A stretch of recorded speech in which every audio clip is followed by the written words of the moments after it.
Hello, welcome to DS 327 Textile Design Manual and Computer Generated Imagery. I am your instructor, Jennifer Angus. Please feel free to call me Jenny. Everybody does. And I did not name this course, I just inherited it. I know it's a real mouthful. Now, I know a handful of you in this class. This is me. Eventually, I hope you will see me in person. Indeed, I do have blue hair. But what is a little more interesting in the context of this class is that pattern behind me. This class is all about textile design and generating repeat pattern. And interestingly enough, I happen to be wearing a pattern on my top that was in Morocco at winter break. Now, when you love pattern like I do, there is no such thing as too much pattern, as evidenced by this image. Probably a little busy to most people, but I think it's got such a visual dynamism that is always interesting, exciting, and I hope to share that with you this semester.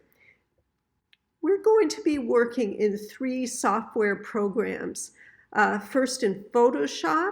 This just happens to be 2 wallpaper designs I was working on, one just last year, the other one from a few years ago.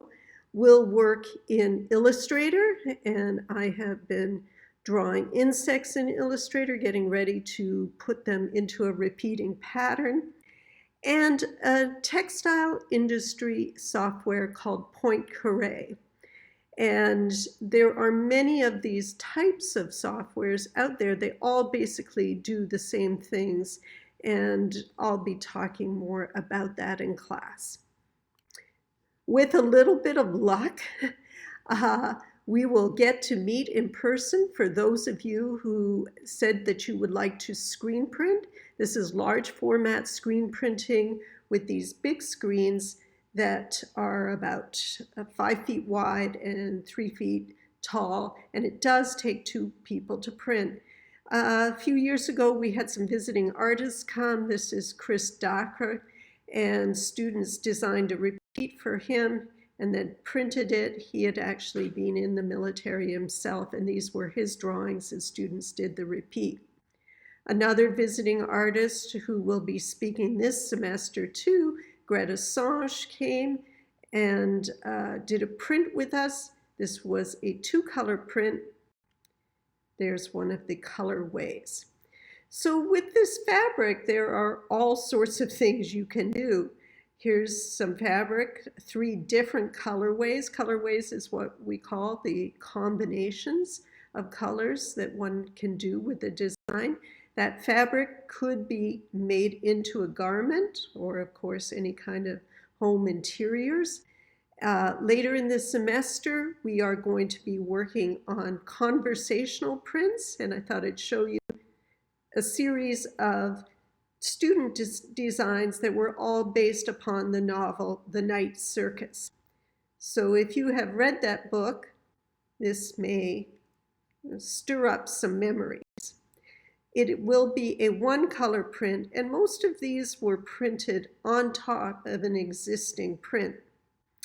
To do this type of printing, you do need a partner. Obviously, we have to be careful in these times, and I am going to allow 4 people into the studio at a time, and you will be working with your partner. There's a glimpse of those screens, and these particular screens looked a bit odd because we were doing something called the Exquisite Corpse, a Dadaist game from the 1940s, where someone does a head, someone does a body, someone does a legs or tail, and I thought you might want to see how that turned out. We will also be digitally printing on fabric, and here's a sample from last year's class where students were taking their own pictures and then in Photoshop extracting them from the background and then putting them into patterns. We will be doing a rug competition sponsored by Sargenians, the local carpet and flooring company as well. So I think it's going to be a busy semester, regardless of how it all ends up. Just a bit about myself, if we've never met. I am known as the Insect Lady. Why is that? Insects are my medium, but more than that, I'm really interested in pattern. This is from the Smithsonian's Renwick Gallery, and the pattern that you see is all formed of the insects, and in fact, the colorant on the wall comes from an insect called cochineal.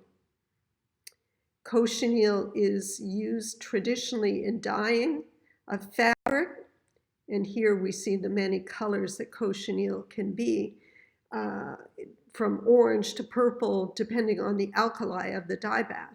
Anyone who's taken Printing and Dyeing 1 will have got the chance to explore this. A lot of people ask me, how did I get interested in insects? I really came to it through my interest in textiles when I was doing research in northern Thailand. And here we see the green, long, shiny things that look perhaps like fake fingernails are, in fact, the outside wings of metallic beetles. So in place of beads or sequins, using Mother Nature's sequins upon this shawl. And I thought I'd just share with you what I did this summer. In fact, I was able to install 2 exhibitions, one at the Museum of Wisconsin Art, and I use Photoshop a lot for my mock-ups. So here was the mock-up, and here was the actual installation. That's Tom Utrecht painting in the center there. That's not mine, but the rest of the work, the bell jars and the insects and patterns, mine. This was another wall, and here's how it looked in real life.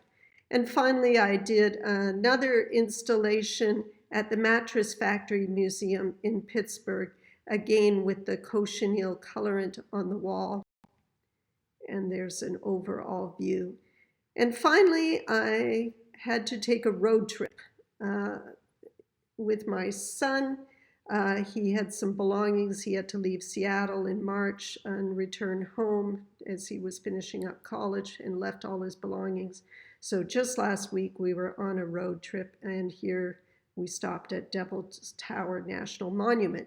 So I really look forward to meeting all of you and hearing what you did this summer and what you're interested in. So I'll see you soon.